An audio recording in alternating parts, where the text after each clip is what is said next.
This program is a co-production of the Maui Pono Network, whose mission is to empower community action in the spirit of aloha for the common good of the Aina and all people. Learn how you can get involved at mauipononetwork.org. And Maui Causes, a crowd-funded media production group supporting not-for-profit, environmental, and progressive causes here in Maui County. Join us on the web at mauicauses.org.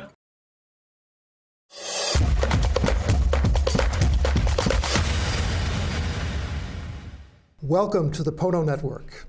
It's a weekly show that's dedicated to looking at making our island, a whole Maui County, more Pono, making it so that there's balance and so that we're not focused on the objectives and goals of the good old boy network or large corporations, but really looking at what serves the common good, what serves Maui County, so that as we look into the future, we can be proud of the island that we're part of.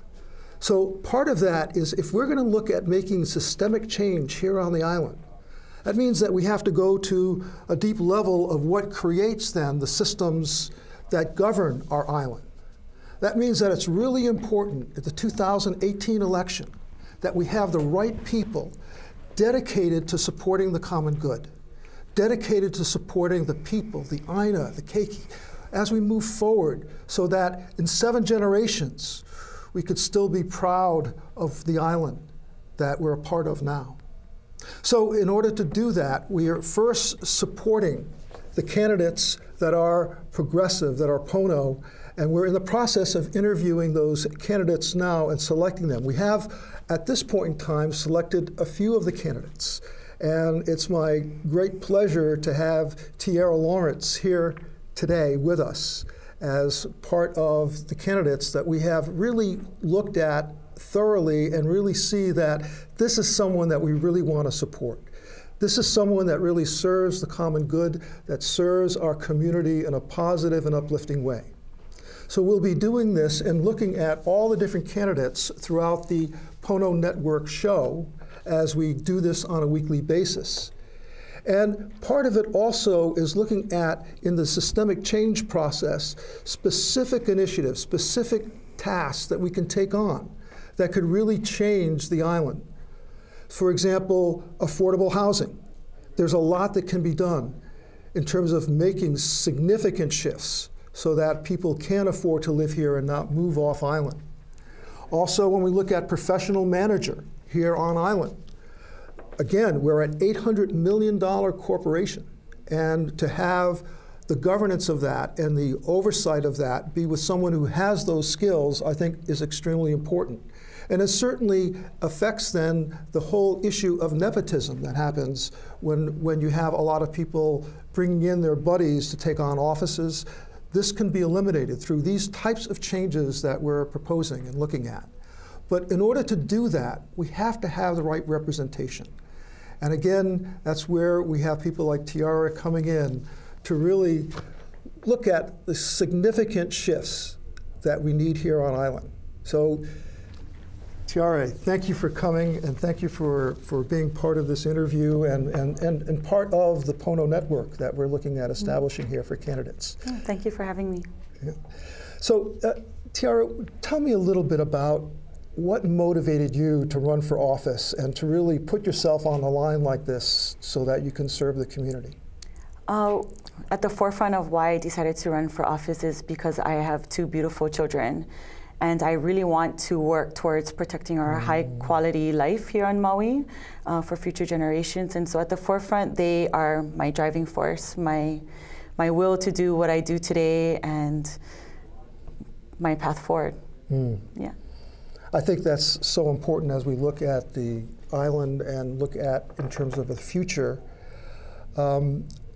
If there are things then that where did you start? In other words, what was your beginning in public office where you said, I really want to go ahead and support my children and support the future of the island?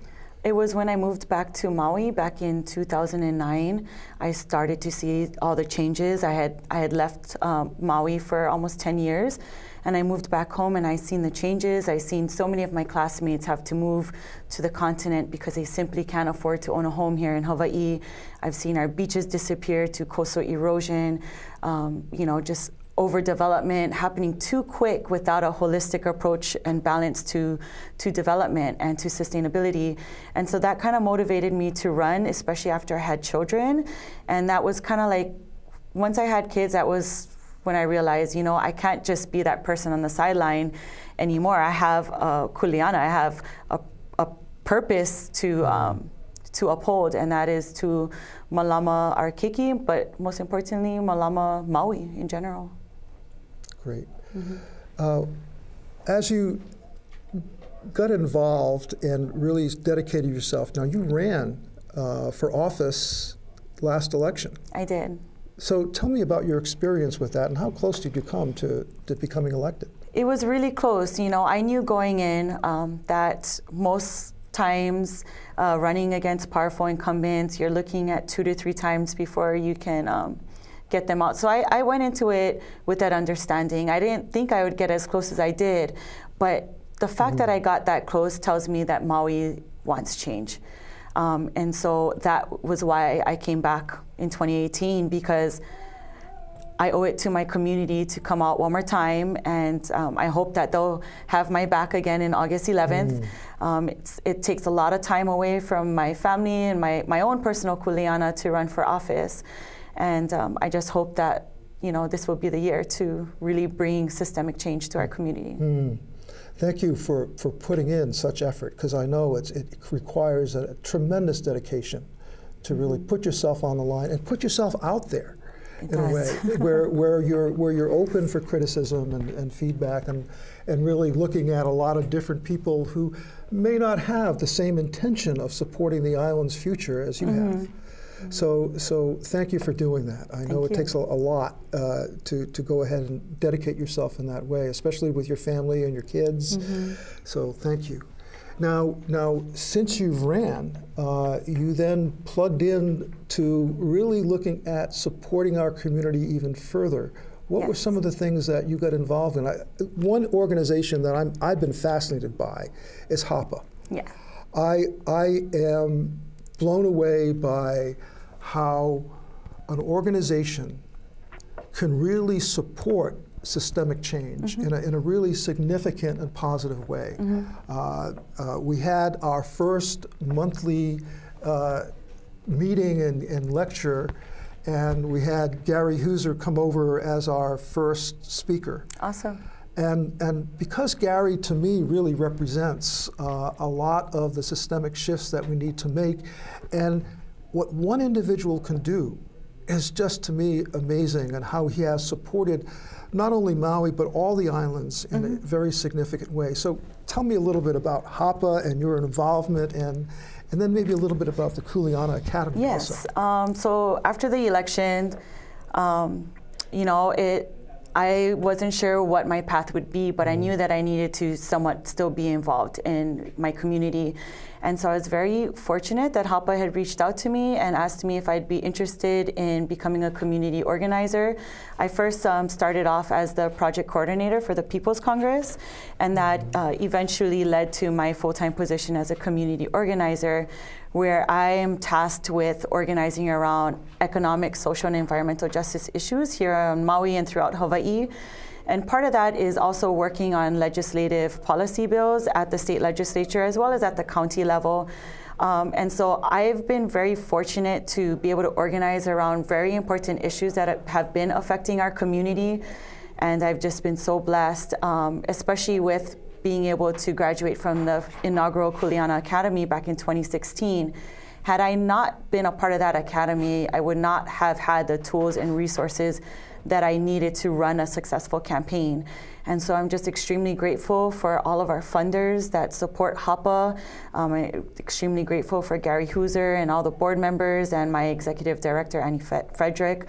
They just believed in me and saw an opportunity to get behind a regular local girl with no experience in in, policy and legislative stuff. Prior to that, I was just, more driven by activism. And through them, they kind of like gave me the opportunity to grow as a community organizer, and I've been just truly blessed. And so, in other words, you've been doing the job already that's required of you to go up to on a statewide level, because it requires a lot of creating legislation and bills and looking at what the community needs are and getting organized in that respect also. So you've been walking the talk. Yeah, last year I was fortunate it was my first bill that I ever got involved in as far as drafting, and it was called the Green Fee Bill. And I was fortunate that other legislators were willing to introduce it. It's kind of hard getting bills passed, but that was kind of like the beginning, and I got a taste of what it's like to draft a bill. And then from there on, it's just been, turning out testimony, making sure that the community has the talking points that they need to be able to submit testimony on their own. Tell me a little bit about the Green Free Bill. What was that about? Well, basically, it was obviously, DLNR is extremely underfunded. They get less than 2% of the whole state budget. And how are we to protect our natural resources and to follow through with enforcement when they're severely underfunded? And the Green Fee Bill would have been an opportunity for us to look at the tourism industry and find ways where we can implement a small little fee to make sure that fee automatically goes straight into DLNR. And so that was an idea. I think that it's a base. We can still grow from it and navigate around how we can make it actually work. But I do think we can follow the lead like Palau, where in order to go to these islands or to go to many other countries, it's automatically added to your airline ticket. Unfortunately, with federal law, we're not able to do that here. But so trying to look at, okay, well, how can we implement some type of green fee into whether it's some type of state tax or county tax, I don't know, but it's a base, and I look forward to, if elected, being able to morph the Green Fee Bill and see how we can get something like that passed. At the very beginning, we talked about how the Maui Pono Network is really dedicated and supported to systemic change and really looking at making it so that it supports the common good. And this is a really good example right here of how these bills and how these incremental shifts can really move us toward supporting then the island so that it supports our community instead of special interests, especially large corporate special interests that are off island. Absolutely. And so that's a great example of how we can do that. Were there other things that you supported then through HAPA, through your job there with community organizing? I don't even know where to start on all the bills that I've worked on. The very first bill that I started to work on was HB 2501, which was, we kind of nicknamed it the water theft bill, but basically, there's a lot of work that needs to be done in DLNR to address the issue of how revocable permits are issued. And so that was kind of like the first bill that I got involved. I got involved in many environmental bills. Most recently, we did pass SB 3095, which was a pesticide disclosure and buffer zone bill to protect our keiki around schools, and just to give like a little layer of protection around our schools. And so we successfully did pass that out of the House. It still needs to be signed by the governor. We're hoping he does the right thing. And another bill that I worked on passionately was the Front Street bill, and trying to protect low-income housing in Lahaina that's on the verge of being lost next year and could potentially become market price. And that would be a devastating blow to our low-income residents that work in our hotels and schools. And so I just kind of got behind that because I know a lot of people that live there, and I felt the need to get involved in that bill. Other bills, we did pass the oxybenzone. So let's just take a moment and just look at this whole issue around affordable housing. Absolutely. And things like this. I as we've been going around and getting input from the community at large, certainly way up on the top of the list is affordable housing. It's a huge issue here on the island, and certainly affects all the residents on some level. Well, not all, but let's say 90% of the residents. And what have you seen in terms of the momentum, in terms of the deterioration of affordable housing versus, I know the county has come up with saying that we need about 1,500 units of affordable housing each year for 10 years in order to make up this deficit that we have. So could you just explain a little bit about why we have to draw these battle lines? You'd think that the people who are serving the community would want to see these types of things happen. What's the resistance, what's the issues, and what's the challenge with affordable housing? I think what we need to focus on is protecting what affordable housing we have now. Like I mentioned, Front Street Apartments is on the verge of being lost next year if we don't somehow find a way to purchase this low-income housing. That would be a devastating blow. What I have seen through the years is the selling of low-income housing developments through the HHFDC, and I feel like the state has a fiduciary duty to protect these low-income housing in perpetuity. So I think we need to start there. Also on Maui, we have a major crisis when it comes to illegal vacation rentals. I think that we need to implement more enforcement on that to make sure that these homes are kept available for our local residents. And third, I think that we need to also reform the 201H policy. What we're doing is we're greenlighting these 201H policies, but after 10 years, homeowners are allowed to sell their home for market price, and so those homes are forever lost in affordability. And so if these development projects are going to be receiving incentives and tax credits, I think that we need to work at making sure that these homes stay affordable longer, not trying to take the right of people to want to invest in a property that they can flip, because there's other developments and opportunities where you can do that. But when you're looking at 201H policy and they're receiving all of these incentives and tax breaks from the county and the state, I want to make sure that those homes are left affordable much longer than 10 years. And so what we see in Waikupu Gardens is these homes that were sold for $325,000, $335,000 are now being flipped close to $700,000. Your average local resident cannot pay $700,000 to buy a home. These homes in turn are being sold to out-of-state investors or people that are moving here to Hawaii. So I feel like we need to find ways to make sure that we malama the people, the generational families that are here, because they are who makes Hawaii special. And if we lose our Hawaiian population and those that have been here for a long time, I feel like we're also at the same time going to lose our quality of life here in Hawaii and what makes Hawaii so special. And so I want to find ways where we can make sure that these working families are able to stay in their homelands. And that's something that I'd like to work at the state level, is reforming 201H policy. And also being creative and finding ways where we can source additional funding to support affordable housing projects. And I've got many ideas, and I just need to get a seat at the table. Fantastic. You're making it very obvious why we need to elect you and other representatives like you, because otherwise it's going to be the same old, same old. And we know what that is, and it does not support the community at large. Now, in terms of looking at affordable housing in perpetuity, I was involved 12 years ago in starting Nahale o Maui. So there's a good example of community land trust. And I believe that the state should be funneling money into community land trusts, into affordable housing trusts, so that it's not profit driven, but I think that Nahale o Maui is a great model of what we should be supporting here in Hawaii.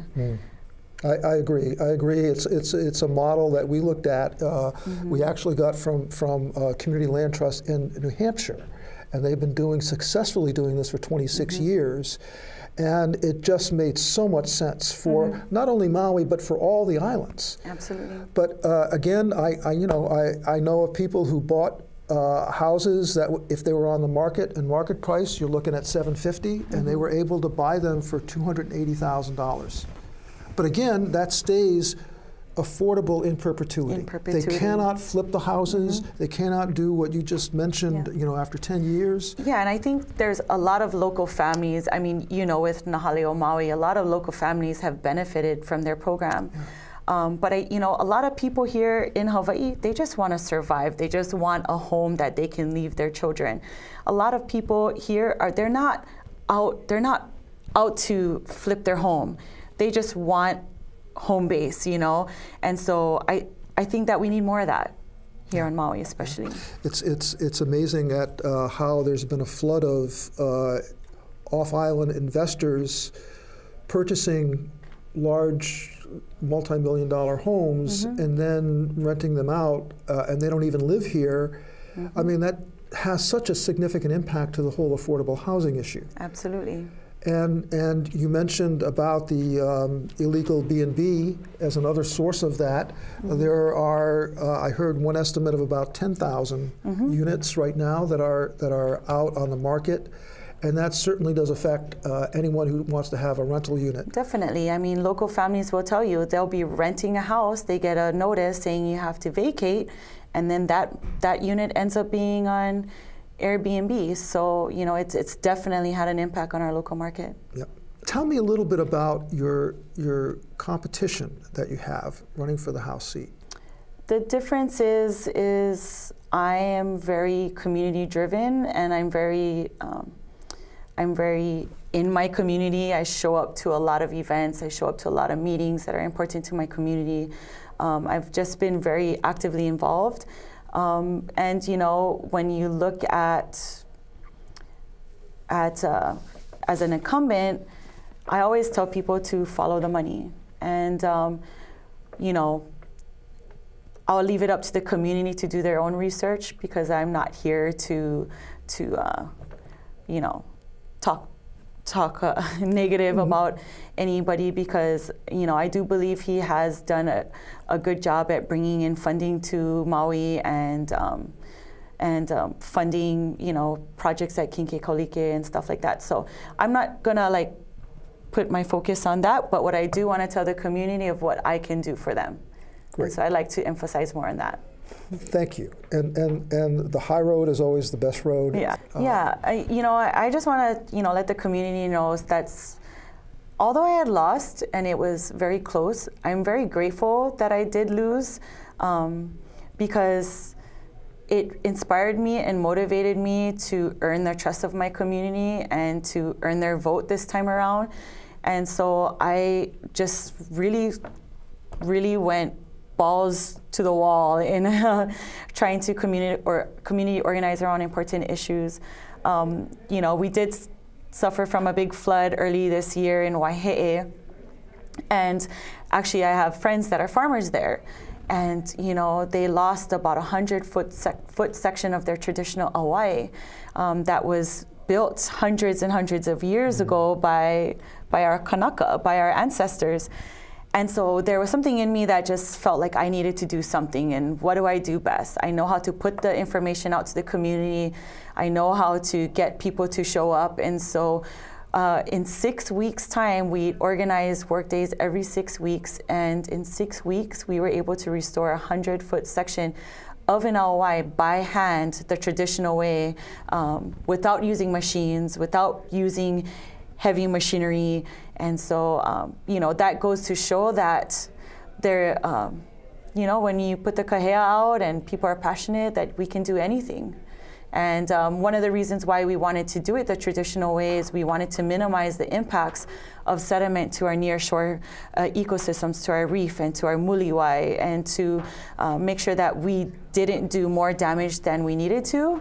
And so it was just a very empowering experience, having our community there, meeting a lot more people that I didn't know in our community. And we had about a little over 300 volunteers that showed up over the course of 6 weeks, and many of them showed up every weekend for those 6 weeks.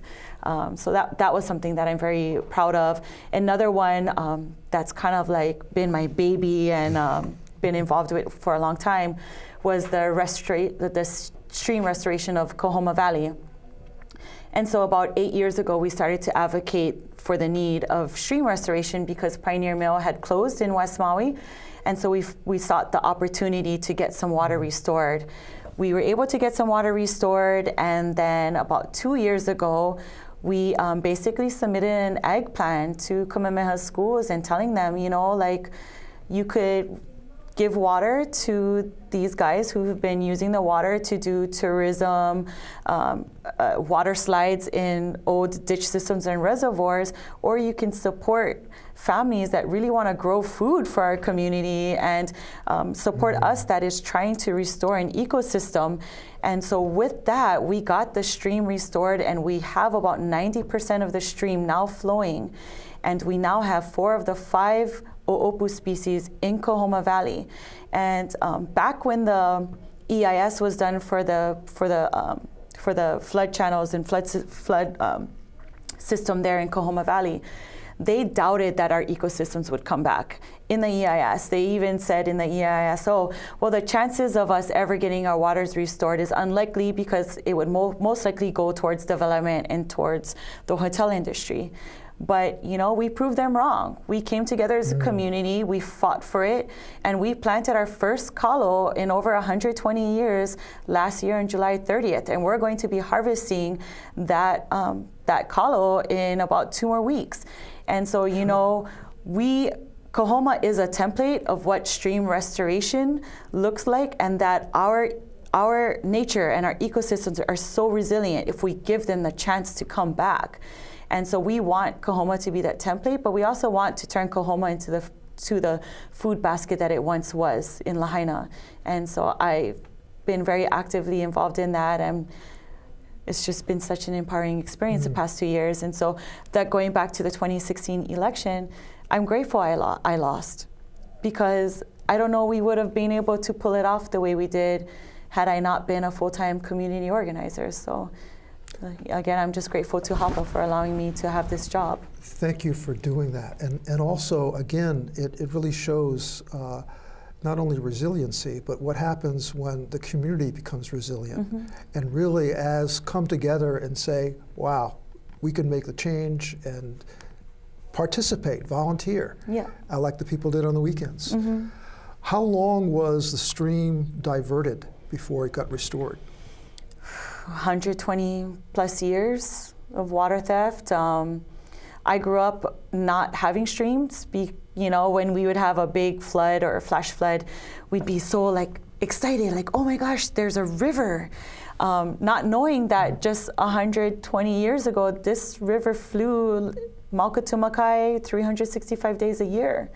I didn't know the complexity of the issue until I became an adult. And so, you know, I'm just grateful that our kids in West Maui get to experience swimming in a stream. And I don't think they realize how lucky they are. And I remind them when I see them, like, you guys know, when Auntie was over here, we never got to go swimming. And now every day after school, these kids are swimming in a river. And so not only are we trying to bring sustainability and pursue agriculture in our valleys and restore the ecosystems, but we also want to restore the recreational benefit of having that connection to Vai and that deeper connection and that deeper appreciation for Vai. And so, yeah, what's been happening has just been truly a blessing. How many streams throughout the island had a similar kind of distortion that happened? More than 100 streams were diverted. More than 100 streams. And so we have the ability, the capacity, and certainly it seems like the ecosystem has the resiliency to really get back and really make Maui really something that stands out ecologically. Well, and that's the benefit of Kahoma and the stream restoration is now we've created this template, right? So, you know, they can't come back and be like, you know, it's not going to happen. It can happen. We are proof. But at the same time, when we look to East Maui and we look to Nawai'eha, you know, the families and the kalo farmers have always said, we want to share. We understand that Central Maui needs water. Just give us what we need, give us enough to maintain these ecosystems for future generations, because it is a direct link to our aquifers. So if we're not allowing that connection towards our aquifer, it impacts our ground resources, our groundwater. So we want to make sure that we protect that at the same time. Make sure that there's this holistic approach and this balance, that where Central Maui still gets enough water to do sustainable, diversified agriculture, but at the same time maintaining these ecosystems that have thrived for thousands and thousands and thousands of years, and so that we can bring balance, protect our groundwater resources, protect our agriculture here in Maui, and at the end of the day, just everybody wins. This program is a co-production of the Maui Pono Network, whose mission is to empower community action in the spirit of aloha for the common good of the Aina and all people. Learn how you can get involved at mauipononetwork.org. And Maui Causes, a crowd-funded media production group supporting not-for-profit, environmental, and progressive causes here in Maui County. Join us on the web at mauicauses.org. That holistic balance, ecologically, but also in terms of our community, is so important. When we look at that balance, we have to look at also the impact of tourism and looking at our carrying capacity here on the island. Well, I definitely think that we need to look at passing policies that, kind of set these carrying capacities. We have a lot to learn from other countries. I always like to read up about Venice and the problems that they're facing. But when we have wastewater issues that are clearly affecting our ocean resources, we should take a look at what is causing those problems. Even with our waters being diverted, when we're dewatering as far away as Waihe'e Valley to support tourism in McKenna, I think that we need to look better at future planning and making sure that we protect the overall general community. As far as tourism is concerned, growing up in West Maui, it was easy to go to Lahaina. You could get on the pali, 30 minutes, 40 minutes, you'd be to Lahaina. Now, daily, people are sitting an hour and a half to 2 hours a lot of the times during the week, especially when there's high season or, when a lot of tourists are in town. So I think we need to look at policies, but we also need to look at upgrading our infrastructure to support this type of growth. And I think that the community needs to be involved on what they want for their community. And most importantly, I think our elected officials need to look at our community plans and take our community plans and make that be the priority plan that we get behind. Because ultimately, the people most affected is our working families. Yeah. So we need to maintain that balance. Tell me a little bit about the Maui Community Plan. There was a tremendous amount of effort and participation that went into creating that. And yet, a lot of the legislators that really support large corporations and the Good Old Boy Network do not seem to even look or even knowledgeable about that plan. I would like to see more progressive, like-minded people that are rooted in our community to really look at our community plans, and hopefully we can get these like-minded people in office. And we have so many great, amazing candidates running this year, and I just truly hope that people will come out on August 11th. I agree with you. We've had the fortunate ability to then interview the candidates for this coming election, and I am just blown away by some of the people like yourself who have such in-depth knowledge, who've been participating, rolling up their sleeves, and really dedicated to making things Pono, to make things balanced environmentally, in terms of our development overall. So I'm just thrilled to be able to support candidates like yourself who have been really moving forward in a positive way. Tell me a little bit about the Common Good Coalition.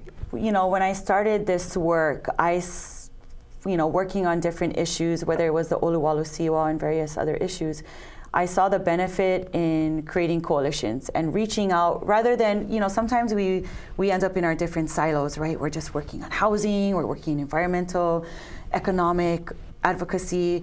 But I saw the benefit, like we're all banging our heads up against the wall. We all want change, but how can we support each other's efforts and really get the word out and be there to support each other? And so in some of the issues that I've organized around, I just focused a lot of effort on building these coalitions, bringing the different marine groups together, bringing the different environmental groups together, bringing the different Hawaiian groups together and saying, hey, we're so much more powerful if we work together. And it helped on some of the things that we've worked on here on Maui. And so what we did is we took that concept and we decided, you know what, we're going to form the People's Congress. And that was something that HAPA supported and organized back in October of 2016 is when we started our island forums. And what we did is we really wanted to go into the communities, gather what was the issues, and then also identify potential solutions collectively together as a community. And then we had our big People's Congress event that was held on Oahu, where we invited various organizations from all different spectrums in economic, environmental, and social justice issues. And we started to create these relationships, and we're like, hey, we're talking to each other now, and we're meeting each other, and we're supporting each other's bills. And so from there, from People's Congress, we said, you know what, for 2018, let's create an even bigger, broad-based, diverse coalition. And so the Common Good Coalition was started by the Sierra Club, a partnership with the Sierra Club, Hawaii Appleseed Center, and HAPA. And so from there, we just kind of started meeting. It's like, okay, well, who can we reach out to be a part of this? And so we had different housing, affordable housing advocates and all type of advocates from all different spectrums want to be a part of this coalition. So we have over 40 organizations that have signed on.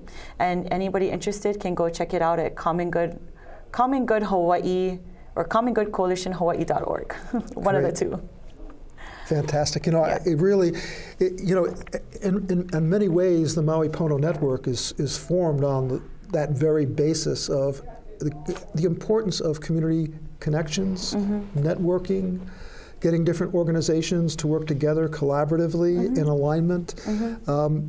It's really putting the word Pono into action, and there's so many aspects of that to really integrate as we look at our community here on Maui County, and how do we really work together so that we can really support the common good, just as you're doing, Absolutely. When I think about how we're going to move forward as a community, I think that it's important for us to have aloha for each other, and, some people are very dependent on certain jobs that maybe, whether it's construction or tourism and stuff. So, I just want to make sure that when we're moving forward that we be mindful, but that we find ways where we can find alignment and start working together.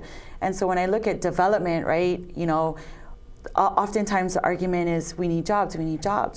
Well, I see a ton of jobs if we work together to get the infrastructure upgrades we need. I see a ton of jobs that could be created if we really got the realignment of Honua Pi'ilani done. I see a ton of jobs, whether it's improving our wastewater treatment systems. And that is all stuff that collectively as a community we can work together on. We're only going to be more powerful together, and that's where I want to find alignment and where we can still build these coalitions together. And so, just really being mindful moving forward. But what I hear you say is that, wait a minute, we can take that level of alignment and collaboration and support the common good. As it is right now, where a lot of our resources go is to support agendas that not necessarily support the community, its future, the keiki. It just doesn't.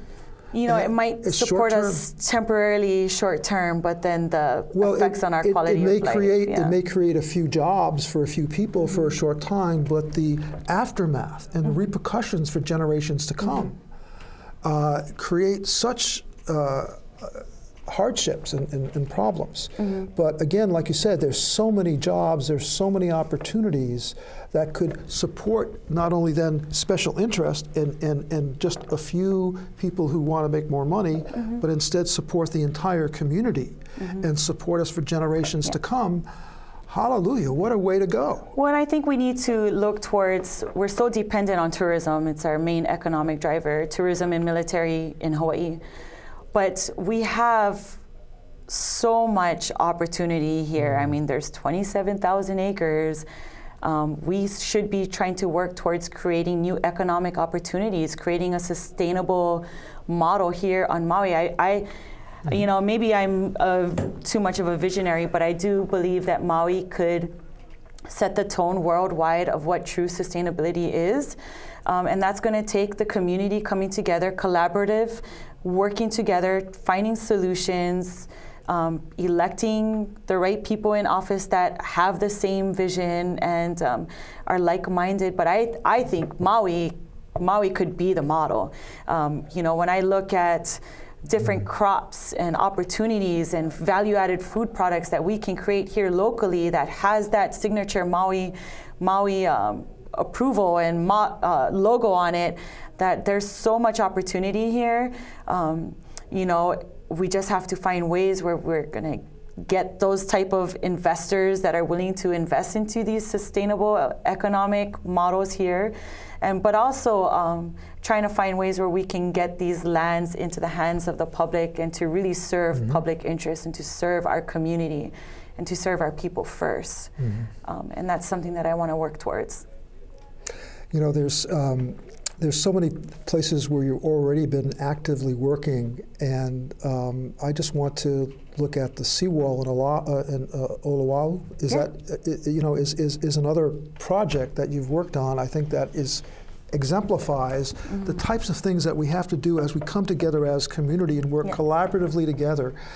I think the whole aspect of what you're doing with the Common Good Coalition, I think that's foundational in how we have to move forward, and to see it happening and people like yourself making it go, it's great. Well, with the Olowalu seawall, I think people really need to take climate change serious. Really look at the sea level rise report that was adopted by the state last year. They're expecting up to 3 feet by 2050. And so a lot of these places, if it goes as it is said in these reports, a lot of places will be underwater. And so, you know, with these projects, these coastal development projects that are coastal armoring projects on our shores, what we've seen in Ukumehame is a prime example of state money that's wasted that actually cause more damage and more harm, not only to our ecosystems, but also safety. So we have these seawalls where the water is crashing over the highway and people are getting into accidents. It's very dangerous. And for years, the community has said we need this highway to move Mauka to make it safe for our community, but also to preserve our beaches in perpetuity. On Maui, we've lost 4 miles of coastlines to coastal armoring projects. And so back in 2016, we decided, you know what, we're going to stand against this seawall because the state had already spent $12 million in Ukumehame. They were planning to spend another $4 million on mile marker 15, and another $23 million would have been spent at mile marker 14, plus the other seawall that was already built at Launiopoko. I mean, so what the state's been using all this money, or would have used all this money for temporary Band-Aids, that's not going to thoroughly fix the problem. The reality is that highway needed to move. And so I just felt the need to organize against it because I'm tired of seeing our tax dollars be spent irresponsibly. You know, let's take those tax dollars and use it to do the right thing, to look at the more long-term picture and also get behind the Palitupumana Parkway plan that was adopted by our community in the early 2000s that would have created a Palitupumana Parkway for our community to enjoy and create more beach parks and stuff that is desperately needed on that side of the island. And so why didn't that happen? What blocked that? You know, because it's something that this disconnect with the state and the county.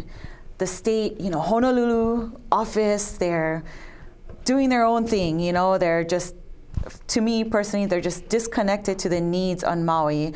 And no matter how much you scream, rah, rah, rah, it just falls on deaf ears. And that goes to, not only do we need to clean house on the county level and on the state, but we also need to look at cleaning house statewide and making sure that we have representation as, whether it's as a governor, a state senator statewide that are really thinking about climate change and the impacts that sea level rise is going to have on our communities. And so I'd like to see, again, going back to a holistic approach, and so much of these decisions made on Honolulu really don't have the interests of our community at heart, because they don't know our community. And so we're working with the DOT closely, and I think they've learned their lesson, especially with the advocacy that we've done at the state level and stopping the seawall at Oluwalu. They've done a 360. They've changed their plan. They're more focused on the realignment of Honoapi'ilani Highway. And so they are adopting plans currently to make sure that coastal erosion is, those issues are looked at, and to identify places where we can move the road. On Oahu, on the east side, they don't have really anywhere where they can move the road. But fortunately here on Maui, we do have the room to move it. And so I want to work towards making sure that we get that done, but at the same time protecting those corridors from that realignment to the ocean, making sure that we protect those spaces for open beach space and preserve that for generations to come. This, as we look at the relationship between the state and county, brings up an interesting question about home rule, or the level of home rule that we have versus state involvement. What is your reflection on that, especially as you're looking at being a state rep? What would that? I'm all about home rule. We've seen the issues with that and not being able to pass legislation sometimes that are in the, benefit neighbor islands especially. And so there's a lot of things that I feel that the state shouldn't be involved in, that those decisions should be made by our legislators that represent our communities, especially. And I think that's where home rule comes in handy. And I like to see more of it. I like to see us, especially our counties, have more power, in deciding what's going to happen to Maui. Because at the end of the day, we know what it's like to live here.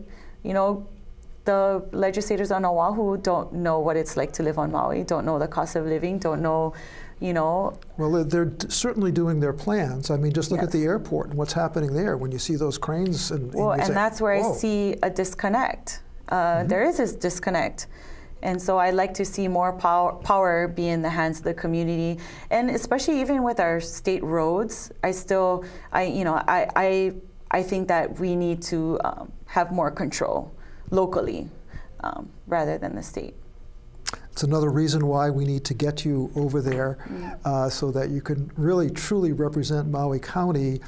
And these types of changes that you're talking about, I think, are so important if we're looking at the deeper systemic shifts that we need to make as we move forward as a county. I think that the future doesn't look very bright if we look at the same track and move along the same lines that we have been. And this is, I think, a great opportunity for us. Yeah, especially with agriculture and the future of ag on Maui. I am so blessed to live up country, and I see immense potential up there, and I like to see more opportunities for us to support our local farmers and create co-ops and make it easier for people to have access to land so that they can create value-added food products and put food on our tables here locally. And so that's something that I'm very passionate about, especially for my district. What's one of the main restrictions you see right now in terms of really, I guess part of it is restoring the land and removing the toxins that have been put there over the years through sugarcane and other methods. And then with that, there's issues of water, There's issues of... I can easily elaborate into that. I think one thing that we need to look at is cover cropping first and trying to remediate our soils and restore the health of our soils.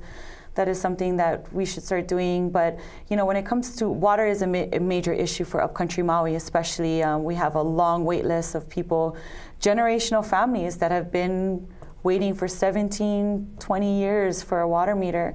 And all they want to do is be able to build a home for their grandkids and their kids. And so when we're looking to our water resources, I think one thing that we can do for upcountry Maui is to improve the existing infrastructure, make sure that we're not wasting water, making sure that we're capitalizing whatever water is coming our way.